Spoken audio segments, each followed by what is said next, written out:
Greetings, card fighters, and welcome to Premium 101, an introduction to Cardfight Vanguard's premium format. I'm Devlin Cassidy, aka The Scholar, and I'm here to help you start your premium format journey in the game of Cardfight Vanguard. I hope that this starter's guide for today's clan is very beneficial in having you figure out what deck you want to pick up when you decide to play premium. I hope that you find this video very informational and helpful, and hopefully have you start on your premium journey. Now we are going to dump into everyone's favorite steampunk clan. This is Gear Chronicle. This clan does so much and has had to be hit for the past couple of seasons now, but this clan still has access to really good combo lines, really good ceiling, top end extenders, and everything. So we're going to first talk about Steam Maidens, which has kind of been like the premier deck for the past year or so for Gear Chronicle. So of course we're going to talk about Elul. Elul is a very, very strong Vanguard. So she sets you up for a very good ride-up turn if you have been able to get the setup, but now you sort of more lean on Chronojet for that ride-up turn. So she is here now to kind of set up that at the end of the battle, your rearguard with Steam Maiden and its card named attack. You bind that unit, you choose a card grade equal to the card bound for this cost, grade +1, and you get to call that from your bind zone and call it to rearguard. And if you call it a grade 1, you counter charge. There's a lot to unpack here. This is the most broken card in the deck in Enterana. Enterana is a walking +3. If you guys have not checked out my Gear Crisis video, please go do so, because I explain in depth why this card is a problem. This card will CB, grab Cat, call it, activate Cat skill to grab another Steam Maiden from deck. And as you can see, we play 4, 7, 11, 12, 16 Steam Maidens plus 2 heal triggers. So 18, pretty good.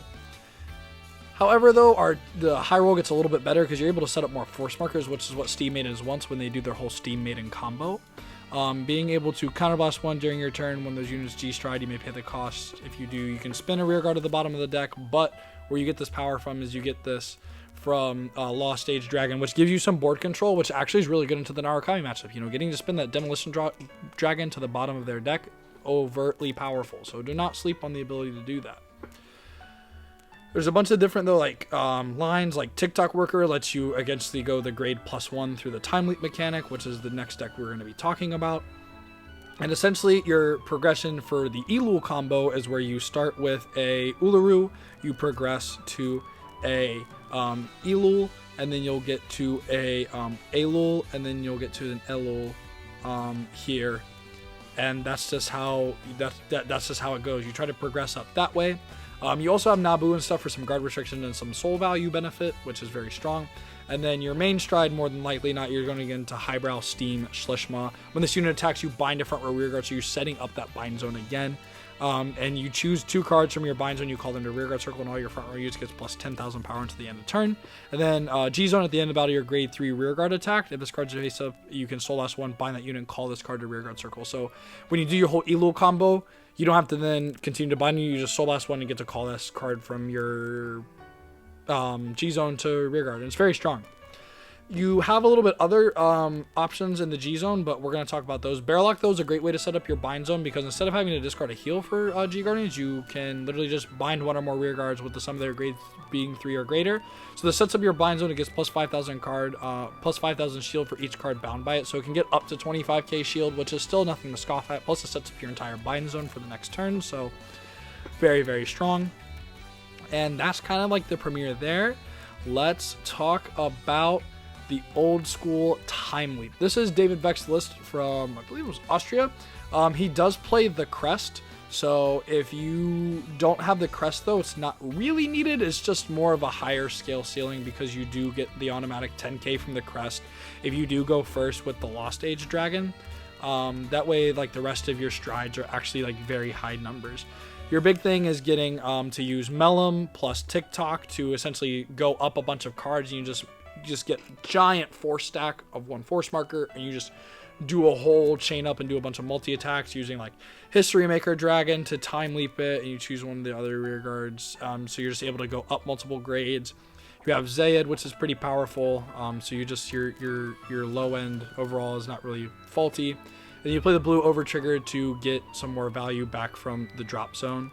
Overall, though, you have your overcharge to draw you more cards. Like, overall, again, it's very strong. And then you have your Lost Gear Dog 8. This is the best ride consistent fixer inside the entire deck. For your strides, while Slishma is very powerful, you have History Build Dragon, which can time leap your entire board, so you can pop up by 1 because you get to time leap the same number of rear guards as the number of face-up cards in your G-Zone. So he's very strong.